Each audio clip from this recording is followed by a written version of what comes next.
and welcome back to another episode of the Knitting Jungle podcast. My name is Sarah, in case you're new here, and this is a podcast where I like to talk about everything that I've been knitting on in the past few weeks. I know I've got a lot of new subscribers from my last video, so I just want to say a special thank you and hello to all of you. Thank you to everyone who left a comment on my last video. I love chatting with you in the comments and learning about what you're working on. And I do respond to all my comments, so in case you want to say hello or if you have a question about anything I've been talking about today, feel free to leave a comment and I will definitely get back to you. I also wanted to say that my next episode will probably be commemorating my 1 year of YouTube videos here, which is super exciting. Feels like it's been even longer than a year. But yeah, that's really exciting, and I'm almost at 5,000 subscribers, so if you want to help me get there by my 1 year YouTube anniversary, then I would really appreciate it. It's a great way to help support the videos that I make by giving it a like and by subscribing. As always, I'll be putting all the information about what I'm talking about today, like yarns and patterns, up here on the screen and also down below in the description box. In case you want to follow me on Instagram, my name is Knitting Jungle, and on Ravelry, my name is Obo1Kenobi. I'll have that link below as well because those are impossible to spell. We're finally having a sunny day here. We've been having rain every single day except maybe one. So it's a beautiful day to be filming, and thank you so much for joining me. So it's been a few weeks, maybe 3 or 4 weeks since my last episode. So as always, I've got about a million things to show you today. I've got maybe 3 finished objects. I've been making some little toys, so some of those are kind of small. And then I've got like 5 whips, I think, and one is a machine knitting whip, and there's a little bit of crochet in there. So we've got a little bit of everything here today. So without any further delays, let's get started. So my first finished object is what I'm wearing here now. This is the Gerda sweater by Aegyo Knit, and she also has a matching little mini skirt in case you want to knit that as well. I'm not really into skirts, but I do love to knit sweaters, so I had been wanting to make a sweater by Aegyo Knit, and there's 3 on my list. And I chose to go with this one because of the raglan construction, which I find very flattering on me. And in her version, she uses 3 strands of lace weight yarn, 2 strands of Isayer Tivini or Spinny, and 1 strand of silk mohair. But I wanted a spring, slightly warm weather friendly type of sweater, so I decided to use 2 strands of knitting for olive cotton merino, held with a lace weight yarn by Knitpicks. It's called Alpaca Cloud Lace, so it's like a lace weight yarn. And I just love how this turned out. So in my last episode, I was finished with the body, and I was about halfway done with one of the sleeves, and then I ran out of yarn. I ran out of the Knitting for Olive cotton merino and the Knitpicks alpaca lace. So I waited maybe 2 weeks for all of those different yarns to come in, which was kind of torturous, but it made me really want to work on the sweater as soon as all the yarn came in. So when all the new yarn came in, I noticed that the dye lots were matching. I'm sure it was different dye lots, but they looked similar enough, so I just went ahead and finished up both of the sleeves. The yarn colors I'm using, by the way, are Ballerina. That's in the Knitting for Olive cotton merino, and then in the alpaca lace, the color is called Sophia, which is just a white type of color. And all of these 3 together create a beautiful light baby pink type of color it's not too baby pink in my opinion because it's so pale, but it's my ultimate shade of pink, and I think it's just perfect for spring. And the yarn combination is much lighter than all my woolly garments that I've been knitting on recently. The cotton in this, I don't think I've really knit with cotton much. I think I made a tank top last summer that was mostly cotton, but it was much thinner yarn than this. The cotton in this makes it a very heavy garment, which I actually love. It just feels like a big warm hug, like a weighted blanket, and because of how heavy it is, it drapes really nicely. And in case you run out of yarn or something and you want to knit the body or sleeves a little bit shorter, you could definitely stretch and have this grow if you need to. So yeah, I would say this is like a perfect in-between seasons kind of sweater. It's a little bit cooling because of the cotton, but then there's that alpaca and merino aspect that provides a little bit of warmth, and the texture is not that, or the gauge plus the texture makes it not an airtight kind of garment, so when you walk outside the wind definitely is blowing through.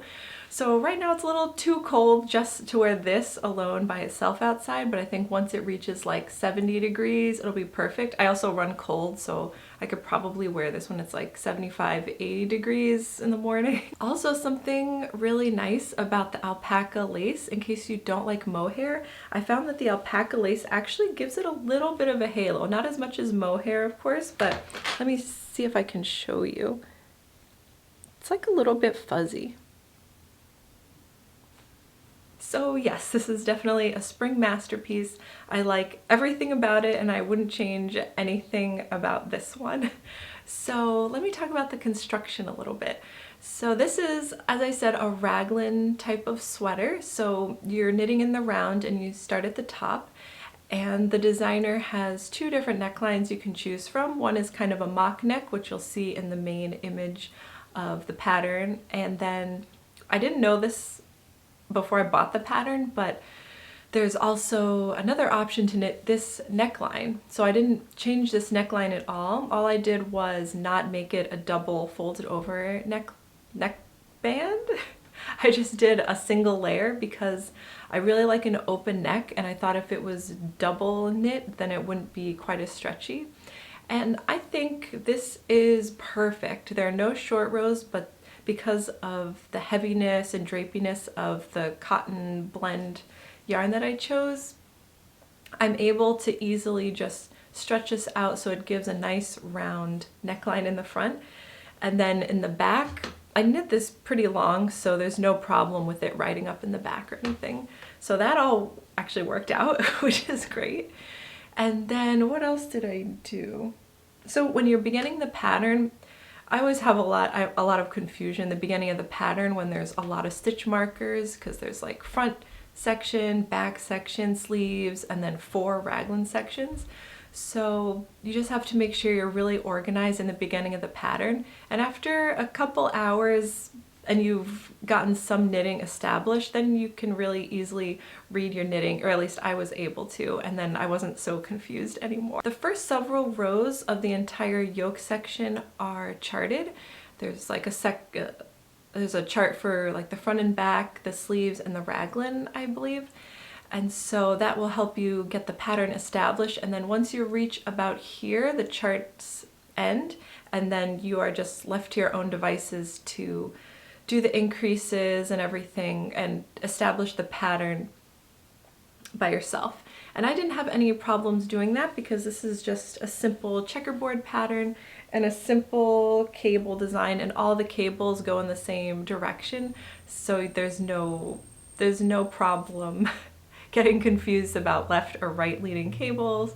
So I found that super helpful. You could always change it up if you're bothered by the asymmetry of that, but and then the cables are not twisted very often, so you only have to do something every like 8, 9, or 10 rows, for example. So I think this pattern looks a lot more impressive and complicated than it really is, and that's something I really like in my knitwear. So by the way, I made the size 4, which gives me a positive ease of 40 centimeters. So that is quite a lot, but I think that's needed because if at least on me, I find if there's not enough positive ease, it just looks oversized in an unflattering way. Like, not obviously oversized, it just looks like you're larger and more shapeless than you really are. But if it's really oversized, then it looks more intentionally oversized, and I think that's a lot more flattering, at least on me. And this comes in 8 sizes, and the finished measurements for those 8 sizes are between 70 centimeters and 151 centimeters. So back to the raglan markers, I made sure to color code these all, and she has a nice little diagram of the yoke, or the like the raglan and the round, and exactly what is going on in each one. So I just made sure to put a little my own little color coordination thing on that chart, and then it was no problem to follow along. And I don't think I made any mistakes, any terrible mistake. Like sometimes, of course, I have to go back a few stitches and correct something, but I didn't make any terrible errors. So I think the pattern was really well written, and I didn't find any mistakes, at least in the size 4 that I made. And this is made on 4mm needles, and then the ribbing in the neckline, the hems, and the cuff is on 3mm needles. So like I said, there's no short row shaping, but if you wanted, I found a technique that I learned from the Delia sweater, which is in my last episode, where before you join the front and back in the round to knit the body, so like right after you divide for sleeves, you put all the stitches on hold except the back section, and you knit the back section an extra inch or so, or however long you want, probably not more than 2 inches, I would say. And you want to make sure that the front and back panels are gonna match up by the time you finish that inch. So you want to make sure it's all pattern matched. So for this, for example, I didn't do this special technique, by the way, because it was too late. I had already started knitting the body and the round, but this is what I would do if I was scared that the neckline was gonna be too much like this and not enough like this. Luckily, this fabric is drapey enough that I didn't need to do this, but in case there's no short rows up here and you don't want to disturb the beautiful pattern in the neckline, you can always add a little bit extra length in the back panel before you join it to the front and knit in the round. And that just makes the whole section of your back a little bit longer so that the back sits higher. And then, I don't know if that makes sense, but I'm going to try that one day if I remember. And I did it for the Delia sweater and it worked out well. I wish I had done even more rows, because I actually didn't notice much of a difference in that pattern. But yeah, I would like to give that a try in the future if I need to. So last time I was talking about the sleeves and how in the picture they're super wide sleeves, but in the picture it doesn't look like there's any decreases, but in the pattern there are decreases. And I love a wide sleeve, so I chose to do no decreases all the way to the end. And I have long arms and I wanted super long sleeves like it shows in the picture. So I think I ended up knitting an extra 3 or 4 inches on top of what the pattern told me to do. And then I was also considering doing extra centimeters in the cuff, whatever this is called. Yeah, the cuff ribbing. But I ended up just following the pattern because by the time I had knit so much more in the main section, the normal amount of ribbing rows or inches or centimeters was perfect. And this kind of hits past my thumb about right here. And I just love that look. I just think it's so cozy and cute. And then whenever I need to do cooking or use my hands for anything, on my super wide sleeves, I find it's really easy to just roll them up like this. And since it's not a slippery yarn, it will just stay like this, no problem. So whenever I need to use my hands, I just roll it up like that. And yeah, I find that works out perfectly. And then when I'm cold, I can just go like this and hide my hands. So the body is pretty long. I think I knit this a bit longer than it told me to, but I wanted a super, super cozy, oversized fit. And so I think if you wanted a more cropped fit with these super long arms, I think that'd also be really cute. Just depends on your personal preference. So I think that's all I have to say about that. It was just a straightforward knit. It was super fun. It was the perfect amount of engaging versus ease of pattern. So I didn't need to look at any patterns. I could just memorize it and go. And stockinette I find way too boring, but this was easy but engaging enough that I was even finding myself enjoying knitting on sleeves, which I normally don't like to do. And so yeah, I highly recommend this pattern. Okay, so the next thing I'm going to talk about is a whip. Actually, I'm just going to jump to a whip real quick because it's also one of my favorite things that I'm working on right now. and I don't want to delay talking about it because I'm excited. This is a little cardigan. This is a new pattern by My Favorite Things Knitwear, and this is the cardigan number 10. So this came out just a couple weeks ago, and Joyine from Tokes Knits made one, and she was a tester for the pattern, and hers turned out so beautifully that I was just immediately hooked and decided to cast one on myself. I also love her YouTube channel, so you must check her out. She does a lot of test knits and she has the most lovable personality, so yes, I highly recommend her YouTube channel as well. So I'm pretty far along with this. It's made on 5mm needles, so it's definitely a fast knit, and it's in stockinette, which is a little bit boring, but I do still like knitting on this because the progress is fast and the yarn is incredible. So this is the yarn they used in the pattern, or this is, yeah, what the testers all used, I think. This is called Lang Yarns Yak, and I think it might be the softest yarn I've ever felt. It's a 70% merino, 30% yak yarn, and I've always wanted to try yak because I heard it was amazing. So I just went with the yarn they recommended for the pattern, and no regrets there. The color I chose is olive. I'm not sure what the number is. I'll put it up or down below or on the screen, but it's whatever the dark green color is. There's not too many colors, and I think yak yarn is naturally dark brown or dark gray, so you can definitely see it's like an olive green mixed with darkish brown kind of fibers in there. And I think this is a DK weight yarn, or maybe worsted. I should really get this straight. But it's made on 5mm needles, so maybe it's a worsted weight.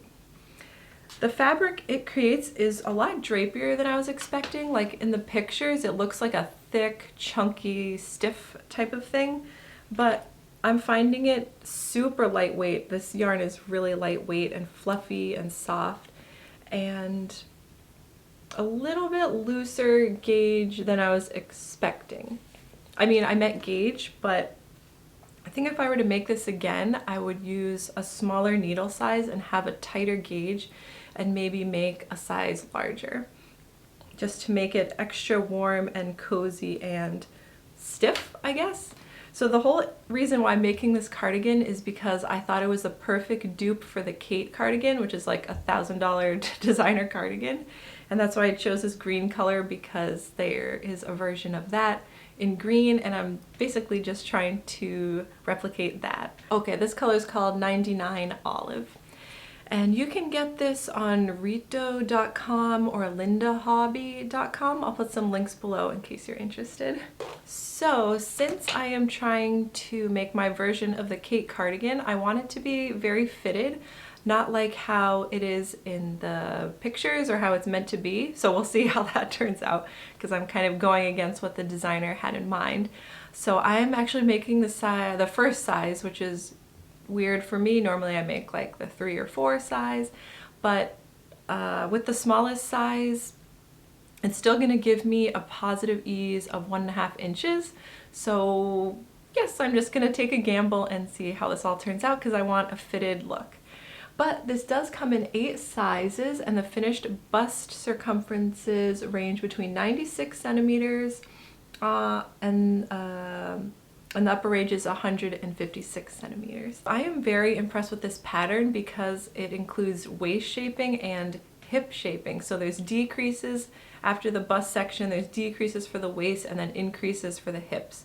So if you're in between hip sizes, for example, the size I chose was gonna give me a hip measurement that's too small for me, so I just made some more increases and kind of followed the instructions for one of the other sizes so that I could wind up in the range of the hip measurement that I needed.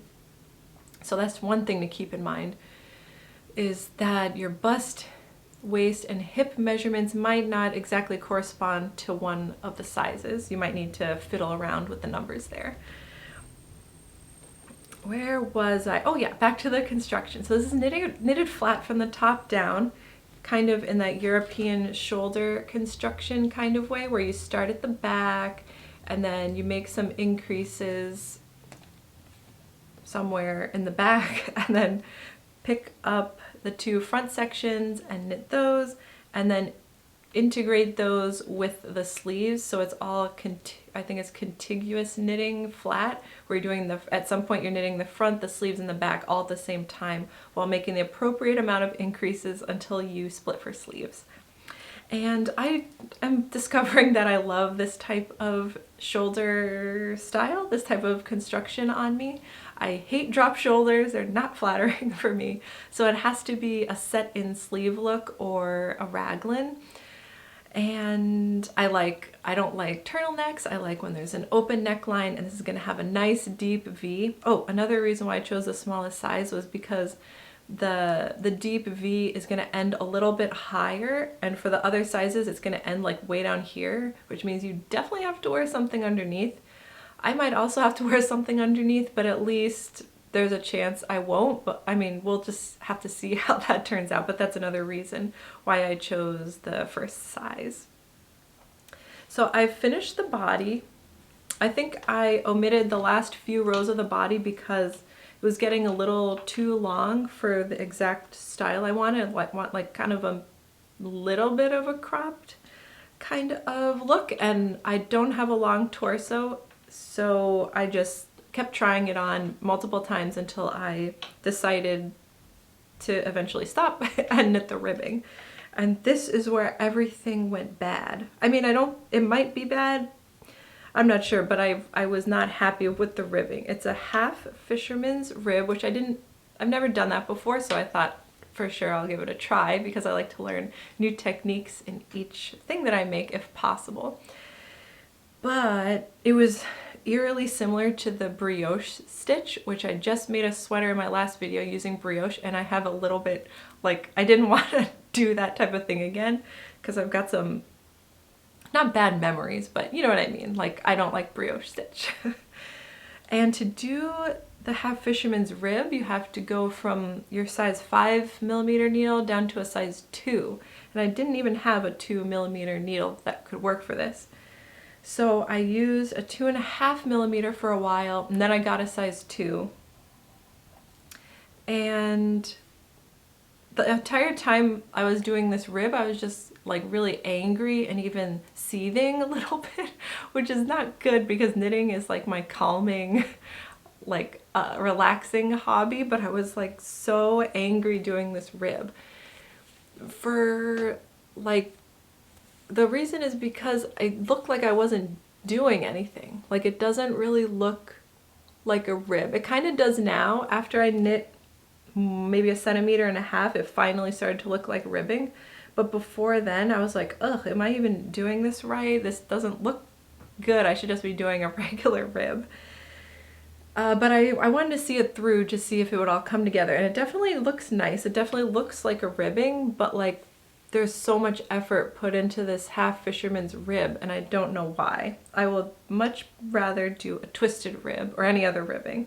So if I do that again, I'm gonna do, for example, for the sleeves, I'm just gonna do a twisted rib because I love twisted rib, and it kind of gives that similar look where the knit stitches are popping out.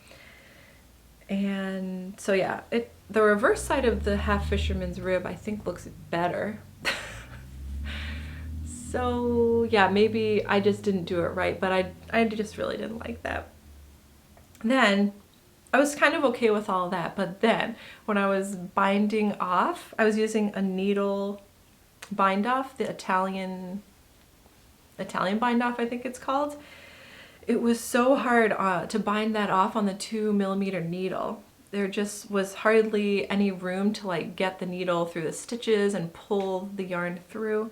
And then it was turning out super tight, even though so the bind off was turning out too tight, so I started binding off really, really loosely, and then that was turning out too loose. I don't know if you can see, maybe you can't even tell any of this, but like over here, I was binding off loosely and it looked bad. And then over here, I was binding off tightly. See, doesn't this look like too tight? I'll try it on in a second to see. But anyways, I've already decided I'm gonna rip out that body section and just redo it. And I kind of wanted a longer rib, so I might rip back a few inches and just do a giant twisted rib hem here. So that's kind of what I'm thinking right now. So here's what it looks like now. I think it fits perfectly, even though I made the smallest size. Plenty of room in the arms. I'm not sure where the first button's gonna go, but I think it's hopefully gonna be somewhere around here. And then the bind off is just pulling. Like this ribbing is just pulling in too much in my opinion. So yeah, I'm pretty sure I'm gonna take all that out. I'm happy with the length though, and the waist shaping. Everything else fits. It's just, I don't know. It's hard because you don't know whether or not to trust your instincts sometimes, and I definitely don't trust mine a lot of the time, especially when it's a popular designer and I want to try something new. But it's okay, I don't mind doing ribbing, so yeah, we're gonna backtrack a little bit there while forging ahead on the sleeves.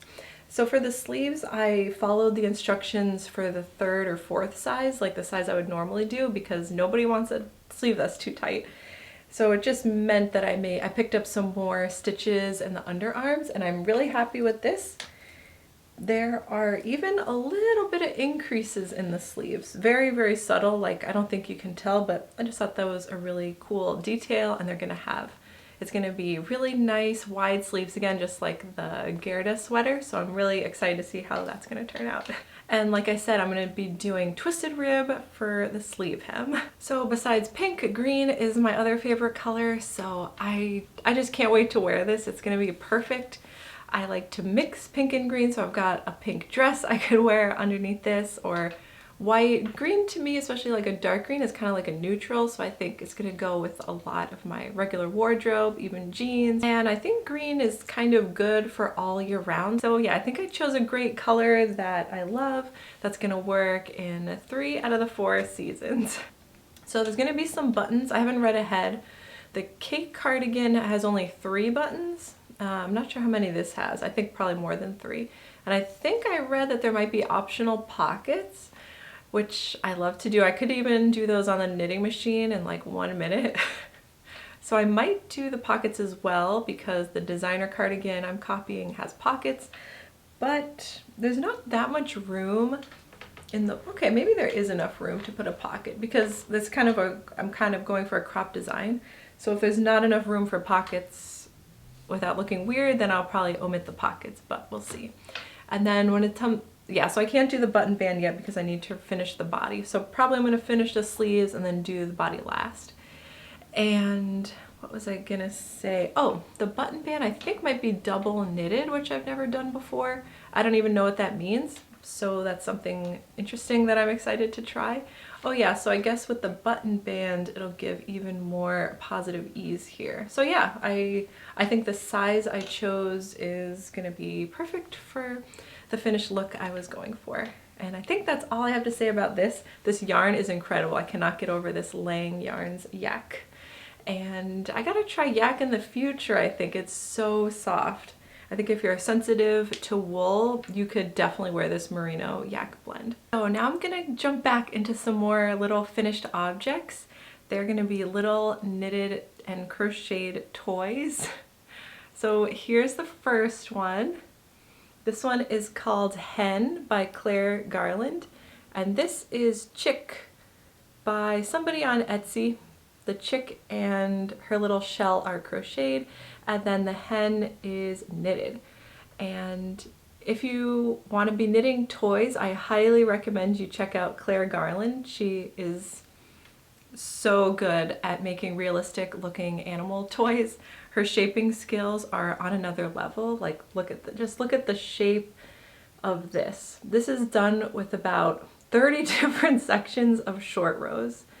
And it just really is a sculptural masterpiece. I don't know how the heck you figure out how to make a pattern for something like this, but following the pattern is like pretty straightforward, not that bad. I wouldn't recommend this for your first knitted toy, but she provides very thorough instructions and lots of pictures and color coordinated stitch markers for seaming it up. So yes, this is the hen. It's so cute, cute for spring. So we have some friends and they're expecting another baby in June and they have chickens. So I thought I would knit their older daughter a chicken and a little coordinating chick in a shell for the new little baby, or they can decide who gets what or just play with them all together. But I wanted to make them something, and I have all this leftover yarn from my other projects, and I love to make toys with my leftover yarn. So let me show you which ones I used. I love to use Drops yarn for all my toys because of the color range, and it's cheap. And also very soft most of the time. So for the chicken, I think you need maybe 1, 2, 3, 4, you need 6. I always, to make sure the toys turn out well, I always use exactly the colors that the designer has chosen, or like as close as possible, and the exact same needle size, and just try to replicate everything. Because if you see some of the project on Ravelry, if they don't look quite as good, it's usually because they've chosen a different yarn combination or something like that. So these are all the different yarns that are in the hen, and all of these I had in my stash except these two. So these three are all the same. It's the Drops Alpaca, and this one is maybe Rust, I think. This one is light beige, and this one is called Lemon Pie. And then these yarns I already had in stash. Wait, what did I use this for? Oh, you know what? I used these for the chick only. These are just, it's Drops Alpaca Silk and Drops Mohair in a very pale lemon kind of color.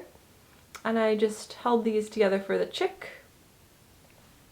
And then also for the hen, I think this is Drops Alpaca Silk, yeah, because it's very, very thick. And this is also Drops Alpaca, just a white shade. And to make this, you just hold all sorts of different combinations of these yarns together. So you've got like this color here, this is a different color, down here is a different color, and then these tail feathers are a different color. So it is really nice to have all these different colors going on there. And seaming, so this is knitted flat, and you can either keep that flat item as like a chicken skin rug, or you can seam it up into a toy, which wasn't too bad for this one. But when I got to the head, I thought that was really, really tricky because she has pictures, but the pictures weren't good enough for me. And I have a lot of trouble figuring out spatial things when knitting and seaming together unless there's like many, many pictures at different angles. So I just did my best guess based on what I thought chicken anatomy would be, and I think it's totally fine. And then yeah, the head took forever because you've got the eyes, the seaming, this little red thing here, this little wattle, and then the crest on top, and then even some red details around the eyes and the beak. So if you like when projects have a million different steps and you can just do a little step here every single day, like each step is only like 5 or 10 minutes, but there was a lot of them. And so I think this is a great project if you just want to work on something for like 5 or 10 minutes every day, and at the end you get a cute little chicken. Yeah, I really love this. Everyone who's seen this is like, wow, that looks so real. And I say, yes, I am incredible, and the pattern was incredible. And here's the little chick. You just embroider the beak and the feet at the end, if you want. And I put in some safety eyes and a little tuft of hair on top, some little wings. If you're a beginner crocheter, you could definitely do this egg shape.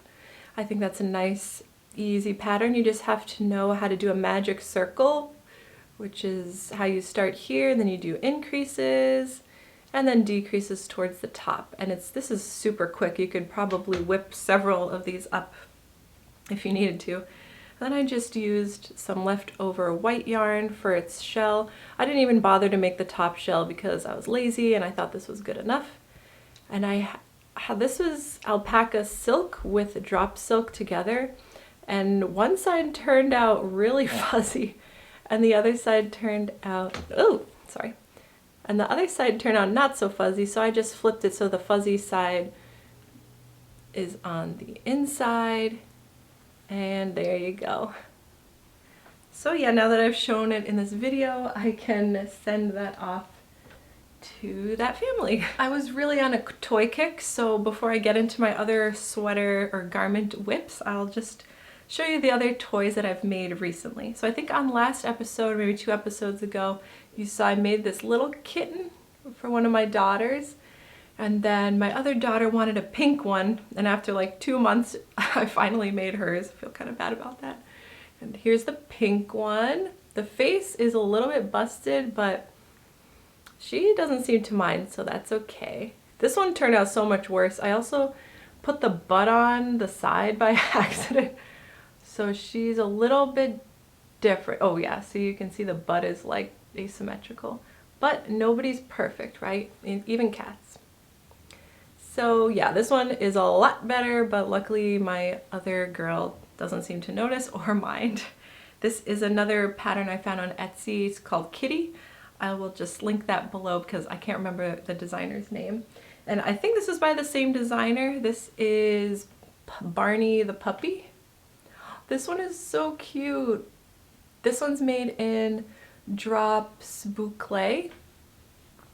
And I think Drops Boucle is the best toy yarn ever. Like, look how cute that is. And if you make any mistakes or any seaming, the boucle just hides it so easily. And when you don't really need to weave in yarn ends for toys, you can kind of just stuff them to the inside. But if you do need to do like a little bit of weaving, this boucle just hides it perfectly. And this one was really quick, much quicker than the cat. I don't recommend the cat because it was on 2mm needles, and it was so annoying knitting in the round on 2mm needles with like 1 or 2 stitches on each needle. I just hate that. But this one's a lot better. It's a little bit wider. And I forget, I think maybe this was on 3.25mm needles, something more reasonable at least. Yeah, knit in the round, and then you leave a little hole for the arms and legs, and then you pick up stitches around that hole, and then you knit the arms and legs. And I chose to do a little brown patch, so he looks extra cute. And then I like to use, so you know on the cat it looks bad because I had to embroider the face, and it never looks good. I'm not good at embroidery. So I much prefer to use the safety eyes and the safety plastic nose, and then just embroider the mouth. And my girls like when their toys are smiling, so I just put a smile on there. So another quick little toy knit. This one's so cute. You gotta try Drops Boucle if you haven't yet. It's really soft. I think it's mostly alpaca with maybe a little bit of nylon, if I'm not mistaken. Oh, I also forgot, with scrap yarn I made a little egg as well, just a little crocheted egg. So something fun you can work on with your scraps if you like springtime or Easter and you want to make eggs or chick shapes. That is like a nice easy shape to make. Okay, let's get back into the whips. I have a couple sweaters and a tank top to show you. Okay, this is kind of, okay, it's okay to show. Ooh, it looks nice from far away. So this is my very, very long-term whip. It's a self-drafted tennis cardigan design because my family plays tennis and so do I. And I really wanted a tennis-inspired textured cardigan. So I'm knitting this from the bottom up, and there's going to be a steek here in the middle. And these are baubles that represent the tennis balls. And then you can see a couple of different tennis racket motifs here. There's one that's filled with a seed stitch and one that's like a knit 2 together and then yarn over, like for a whole racket effect, whatever you call it. And so yeah, I'm knitting it from the bottom up. And last episode I had finished knitting it up until the part where you divide for sleeves, and then I needed to figure out the sleeve pattern and also knit the sleeves, which I have done. So while I was waiting for all the yarn to come in for the Gerda sweater, I made a lot of progress on this.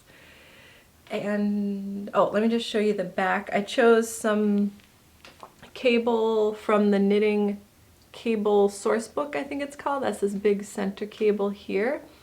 And then a chain link fence cable, I think that's also from the same book. Just a really cool textured patterns that are tennis inspired. And for the sleeves, what I went with just like a racket motif. Let me try to show you.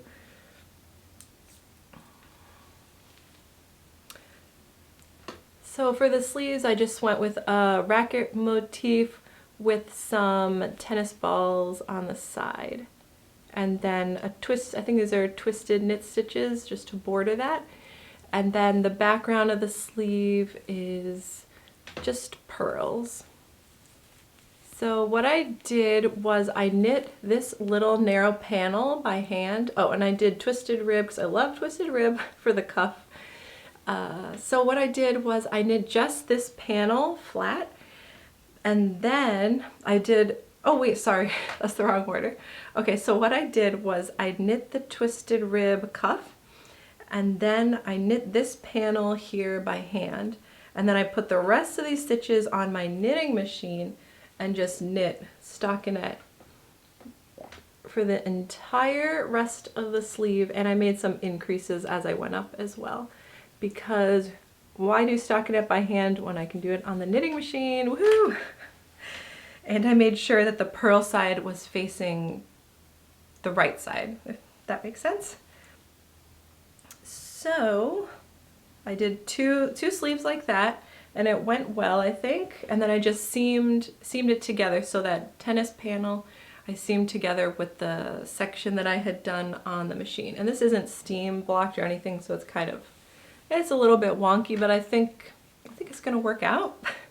And then once I finished that, I put the body and the sleeves all on one giant cable needle, and I'm using 4mm needles for this. And the yarn is called, this is really soft. This is also, I also got this on Knitpicks, but I think you can get it other places as well. This is called Ba Ramu Wood Note DK. And it's the color Hair, which is a beautiful warm beige that's gonna look really good once my spring and summer tan gets in a little bit more. And it's really soft. It's 34% BFL, 33% Masham, and 33% Merino. So yeah, can't go wrong with that combination. They have a few other colors that are also really nice. They have a really nice green color and a gold color. But I'm just using Hair for this project. And yeah, at some point I ran out of yarn. For some reason I run out of yarn for most of my projects, but I got a few more skeins of that once it went on sale on Knitpicks, and the color matches, thank goodness, so that I was able to continue on this. Okay, so where was I? Now it's on a giant cable needle, and I'm going to be doing raglan decreases towards the top because I like that shape and it's kind of an easy design to do. And yeah, that's where I am with this. Each row of this takes like 30 minutes. I don't know how many stitches are on the needles, but this is quite slow going. So yeah, I have no idea when I'm gonna finish this, but it seems like most of the hard work is done, like the body and the sleeves. So yeah, it's just a matter of doing those really long rows. And what was I gonna say? Oh, and I did the pockets on this. So as I was knitting from the bottom up, I cast off some stitches for a pocket and then cast on more stitches, and so there was just a giant hole here because I like when the pocket doesn't interrupt the design and is just like hidden beneath, like not a stapled on pocket, you know what I mean? So I made the pocket on the knitting machine. Ooh, let's go to the inside. I just made a big square. I just measured how big I wanted the pocket, put my phone against the measurements to make sure to fit my phone, and then I just cast on maybe 45 stitches on the machine or so, And I just did a nice little rectangle there, and I sewed it to this is the inside of the cardigan. And then I like to make sure to sew down the pocket to the ribbed hem portion, because that kind of reinforces and stabilizes the pocket, because the ribbed hem is nice and thick. So if you have something in the pocket, I find that it will pull on the fabric less if it's also attached to the ribbed hem. So now when you put your hand in the pocket, it looks kind of like this. And I have the knit side facing out in the pocket. So I also sewed a little snap button to the inside here. So if I have something valuable inside, I can just snap it closed and it'll be very secure. I just thought I was so clever for thinking of that. So yeah, maybe I should do that on my other cardigan as well. Okay, so yeah, this is going well, slowly but surely, and I think that's all I have to say about that one. Okay, now on to my next one. It's another self-drafted pattern, but it's really easy. You could probably do this yourself. So I saw like a designer tank top by Stout that looked, I'll just put a picture here of what it looks like, and I thought it looked amazing, but also it was so expensive for what it was, and of course the knitter brain in me was like, oh, I can make that for like 20 bucks. So that's what I'm doing. So I'm trying to do an exact, or pretty close replica of that little tank top, and I think it looks really similar. I'm really happy with how this is turning out. This is my third iteration because for some reason my gauge swatch and my calculations were not good, I guess. Because the first one I made was way too big, the second one I made was way too tight, and now this third one is just right.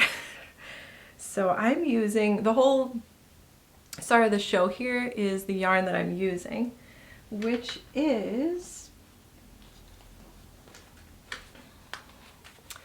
Cardigan Cotton Waves, and it's a very interesting thick and thin yarn.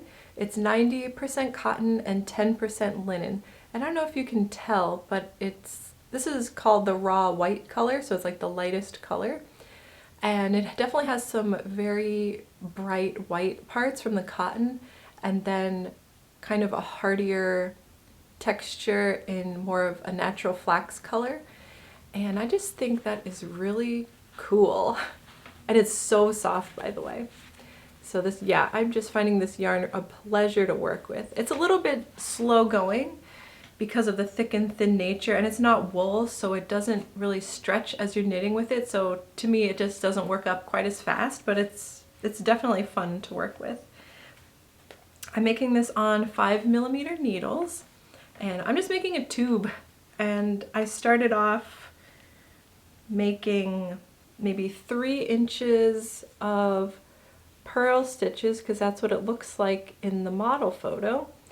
And when I cast on, I think it's called the German twisted cast on, because the long tail cast on just wasn't stretchy enough, because this is going to sit right here, and to put it on and to have it be comfortable. My first iteration was not comfortable, and it was with the regular long tail cast on, so I switched to the German twisted cast on, I think it's called. And I did about 3 inches of purl stitches, and then I switched to just knitting in the round all the way down to here. And I tried this on many times to make sure I was finally getting it right. And the ribbed hem is definitely kind of sloppy and messy looking, but that's just kind of the beauty of this textured yarn. It's kind of how it's gonna be. So this is so soft, but it's gonna be perfect for summer or late spring, or maybe even early spring. I could put a sweater over this. But yeah, the cotton in this is super soft. Has none of that rustic or itchy linen kind of feeling to it. It definitely just feels like cotton to me. And I usually wear high-waisted pants in the summer, so I want this to be coming down a little bit over like the line of my high-waisted pants. And how I'm planning to finish the top of this is, okay, so by the time you put straps on, you see how it's gonna give it like a nice U shape because it's cotton, so it's heavy and drapey. So it's gonna have a nice scoop situation there. And what I'm gonna do is I'm gonna crochet around the whole top here. And then when I get to the strap, I'm gonna cast on a bunch of stitches. It's probably gonna have to be redone a few times because by the time you make a chain in, oh sorry, I'm gonna do a crocheting chain for the strap. And who knows how long I'll be able to make that. Make the chain and then come back down the other side and attach it to the back, and then continue single crocheting along the top and then make the other chain strap. And then once that's established, I think I'm going to do another row of single crochet around the top perimeter, and then also single crochet into the strap chain. So it's a little bit more reinforced, not just a little flimsy chain holding the whole thing up. And so that's my plan for the straps. This is a very quick knit. This is really good for on the go because it's small. It's basically just knitting in the round. But the only problem is I have to try it on a lot, so that's not too good for on the go. But I think I'll be finishing this up pretty soon here. There's no rush. It's still really cold here, but maybe I'll have it finished by next episode. Okay, so my next thing is another self-drafted pattern. I don't know what came over me this spring, but I just was bitten by the creativity bug, I guess. But yeah, usually I have an idea for something that I'd like in my wardrobe and it doesn't exist, so then I have to make it myself, which is kind of like a fun challenge. And I do like to be inspired by, I don't know what I'm inspired by, but I just think it's really fun to design your own things sometimes, especially if what you want doesn't exist yet. And if anyone's interested in these patterns that I'm making, just let me know and I will try to write them up as like a recipe or something, and I'll be giving those out for free if anyone's interested at some point. Okay, ooh, this looks good against my pink sweater. Okay, so this one I'm calling the Pista Kulfi sweater, and that is inspired by the yarn. This is Drops Air. This is so soft and so fun. And this is in the color Pistachio Ice Cream. And in India, pistachio ice cream you just call Pista Kulfi. So that's why I'm calling it that. And oh, I just love this color. As you know, I love green, and this little minty green is just so fun. Such a happy color for spring. And so soft and airy as well. So why am I doing this? I think I really wanted to use Drops Air in a big poofy sweater project. It might not be the correct time of year to do such a thing, but I have no problems working with wool over the summer. Like last summer I made a big worsted weight color work sweater that was like 100% wool, non-superwash wool. And I was making mittens in August and all this stuff. So I have no problem working on this when I'm sweating. Anyways, I wanted to make a top-down raglan design with some really interesting cable patterns. I think some of these I got from the Knitting Cable source book again. I'll link that below because it's a great book if you want to just play around with cables and other designs. And then this one is like a variation on one of the designs in that book. It's like a little knot going into this twisted, I don't know what you call this. It just looks like this. And I think this must be the raglan increasing section. I haven't worked on this in like a week. And I ran out of yarn. So I just bought one ball of the Drops Air just to see if I liked it, and then knit this with one ball and then ran out. And then I got more yarn and it's a match, thank goodness, so I can continue on this. So yeah, I did not get very far, but I did write the pattern, which takes like several hours, and I got started and I like how it's going, so I will be continuing on this for sure. Oh, one cool thing I'm trying, I don't know if this is gonna work, let me know if you have any idea, but so I just did a twisted rib neckline. And then instead of worrying about short row shaping, like later on around here after the yoke, And instead of worrying about doing short row neck shaping in the back that would destroy my pattern, what I did was I did all the short row shaping in the ribbing itself. Let me know if this is a bad idea or not, but I thought, oh, why not do short row shaping in the ribbing? What could possibly go wrong? So this is the back section. You can see it's a little bit longer than the front. So I found a video on YouTube about how to calculate doing your short rows, and I'll link that below. It's by a tech editor. She has a great YouTube channel in case you want to check that out. But it was something like, yeah, I don't know the specifics, but you start from the center back and then you do a certain percentage of the stitches like this around here coming up into this area, and then go back around this area, and then for the next set of short rows you do another certain percentage of the stitches that is less, so you wind up here on both sides and then like that. I know that's a terrible explanation, but definitely check out her video if you're interested in learning about doing your own short row shaping. Oh, and her video doesn't apply to doing it in the ribbing section. I have no idea if that's going to work.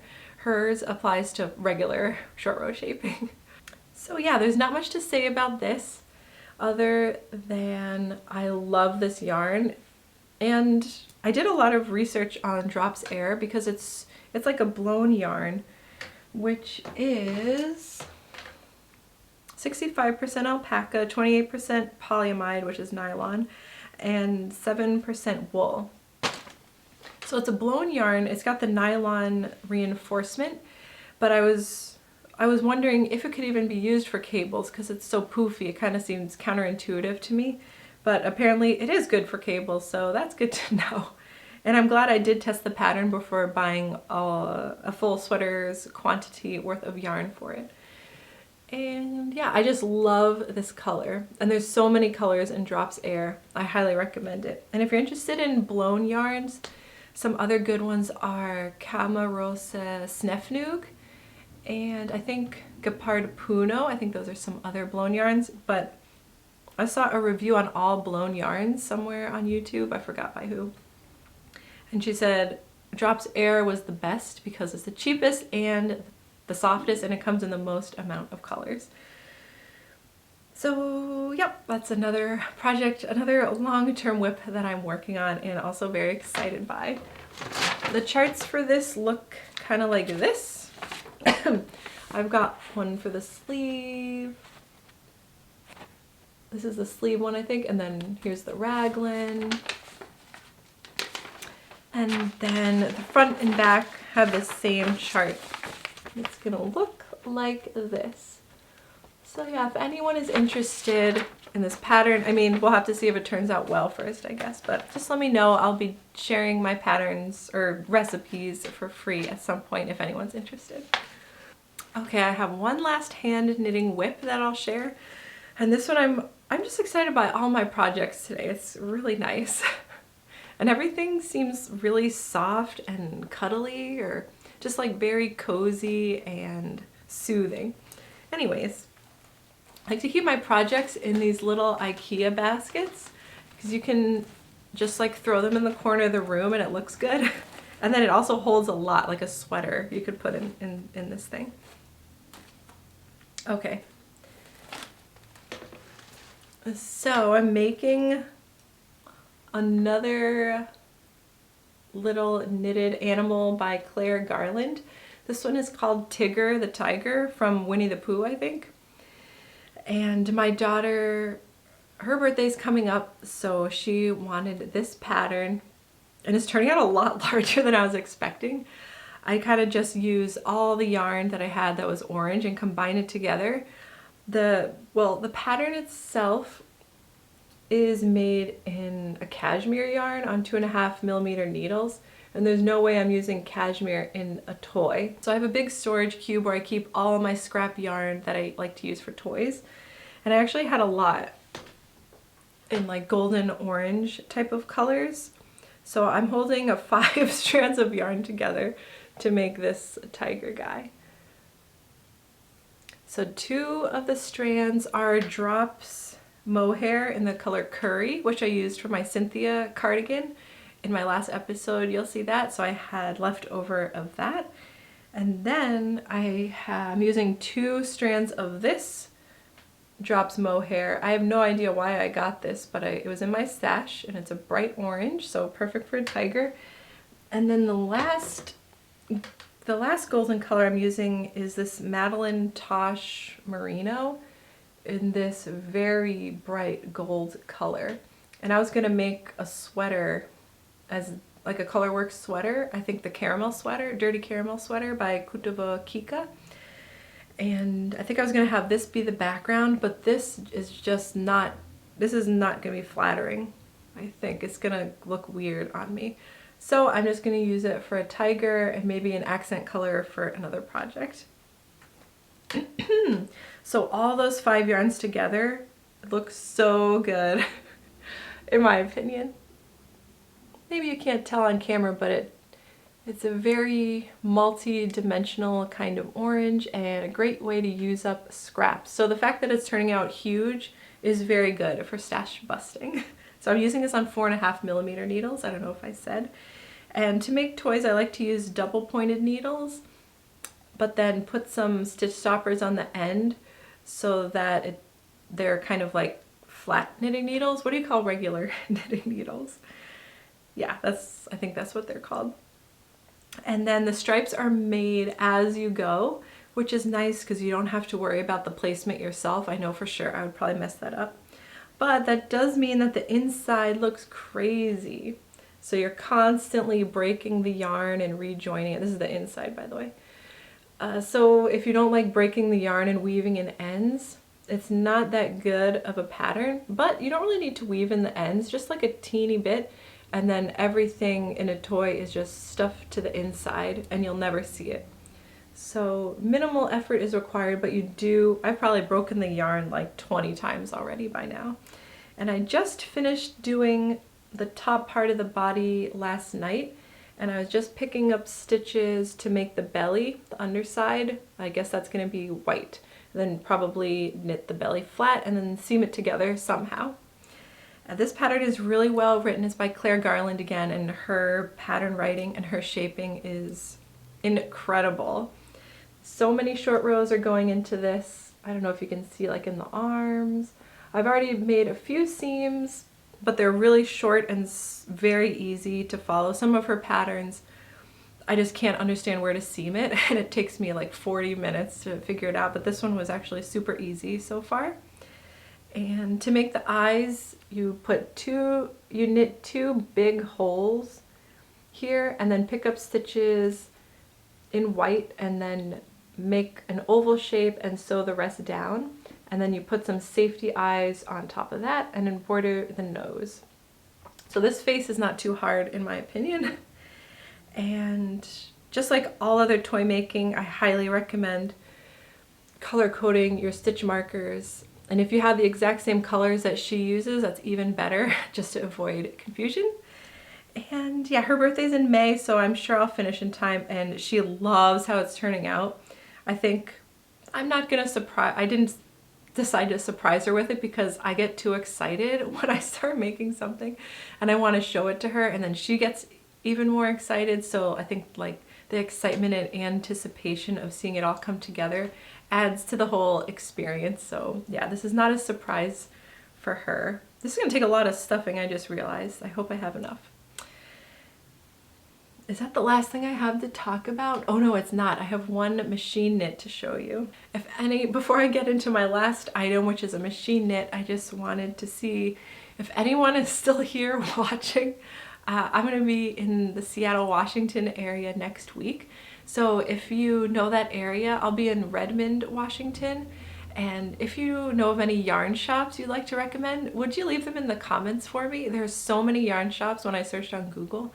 And I just want to know if any of you have any recommendations. Please let me know. I know there's one really famous shop called La Mercerie, and when I Googled how to drive there from where I'll be, it was like an hour and a half, unfortunately, and you have to take a ferry or something. and maybe that could be a cool day trip, but I don't know if I'm gonna have time to go. So the last thing I'll talk about is machine knitting, and if you don't care about machine knitting, then thank you for watching everything else, and I'll see you again next time. But if you like machine knitting, which I know a lot of you in the comments are really interested in machine knitting, I'll share this project that I've been working on. Unfortunately, I didn't get any footage of me knitting this because I was concentrating so hard and I was kind of thinking this wasn't going to turn out well, so I just didn't even bother. And it's turning out kind of medium okay. But anyways, so I have some, the yarn I'm using is called Extra Fine Merino Cash Wool. And I think it's called cash wool because it's as soft as cashmere, but it's not cashmere. And it's by Color Mart. And that's my favorite place to buy yarn for the knitting machine because it's comes on cones, it's a little cheaper to buy it that way, and you can find some really high quality yarn for cheap. Like this one is probably as soft as cashmere and it's very nice. It's kind of it's thinner than fingering weight, so I'm holding this double for this project. And what I'm doing is I'm recreating an old cardigan that I have that was store-bought maybe like 10 years ago. And it's made out of plastic. I love how it fits. I love the shape of it, but it feels terrible. It's like itchy, and I wanted to try to make something on the machine in a high quality wool like this one here. So what I did, oh, and by the way, the reason I'm doing this is because this sweater is kind of beyond repair. Like it has a coffee stain that I can't get out, and it's old, and it was beyond donation basically. So what I did was I took it apart completely, and then I mapped out all the pieces and made hours of calculations to figure out how I could make this on the knitting machine, which I think is a really cool way to make something if you have no idea how to construct a garment. So it was going pretty well for a while. And I made a really big gauge swatch because sometimes on the knitting machine, if you make a small gauge swatch, it just doesn't turn out because by the time you have the weight of the fabric pulling on it, and the width of the fabric like shrinks a lot by the time you take it off the machine. So I tried to make a really big swatch, but even still, the back panel, which is what I did first, turned out too long. So I wound up just chopping off the shoulder slope area to make it match the pattern piece perfectly. So this is a big cardigan, and it's kind of a wrap front tuxedo situation. I'll show you me trying it on so you can get a better idea of what's going on here. But so the pattern pieces after I destroyed the old cardigan was a back piece, two front pieces, and each front piece is a slightly different shape because the cardigan is like wrapped. So each front piece overlaps the center front by several inches. And the sleeves were easy. That was just a rectangle with increases and a very long ribbed cuff. And this ribbed cuff I folded back on itself, so it was maybe over 100 rows, and then I folded it back on itself and then attached it at the top of the cuff. And then the sleeves, you just seam those rectangles together, and then you seam the side seams. This actually looks really good. Like the body looks good, but this is the whole shape of this is super complicated, especially when it comes to the neckband. When I took apart the neckband, it was in two sections. One was a straightforward long rectangular section like this, and one was like almost a trapezoid where it was very thin on one end. And here it is here, attached. And it's a triangular situation, so I had to do some increases here, and it's also folded back in on itself. So I had to, oh, this just looks terrible. So this is where it all went wrong. I'm gonna have to rip this out and redo it. But I haven't, it's been a few weeks since I did this, and I haven't been able to bring myself to address the situation. And then for the back of the neckline, the ribbing, so I made the ribbing separate and then attached it to the rest of the body. That was going pretty well. And the ribbing just turned out too short width-wise. So when I was attaching it, I had to stretch the body like an insane amount to get it to work. And I just should have not even done that, because look how much it's puckering. It's just a total disaster. Oh no, and then I guess this will be okay because my hair can cover it, but in the back, right as I was about to finish the back panel, I ran out of yarn, so I was loading up another strand of yarn into the yarn feeder, and I guess I didn't finish that. I must have gotten distracted. So I started knitting the row with no yarn in it, and all the stitches fell off. It was so bad. See how close I was to the top when this happened? So I tried picking up those stitches, but of course it doesn't look good at all. I don't think duplicate stitch is gonna look good either. Maybe I'll try that later on, but it's right in the back and I usually wear my hair down, so maybe it's okay. I don't know. So this is like a success in a lot of ways and a disaster in a lot of ways. I think what I need to do for sure is just take out this whole neckband, and the part where I sewed it looks terrible. I think I accidentally used the cast on edge as the right side when I should have used I used the cast off edge as the front facing side when it should have been the cast on edge, which is much neater looking. See on the inside? Well, that doesn't look great either. Okay, well, I don't know how I'm gonna fix this, but as it is, I can't wear it because it just bothers me too much.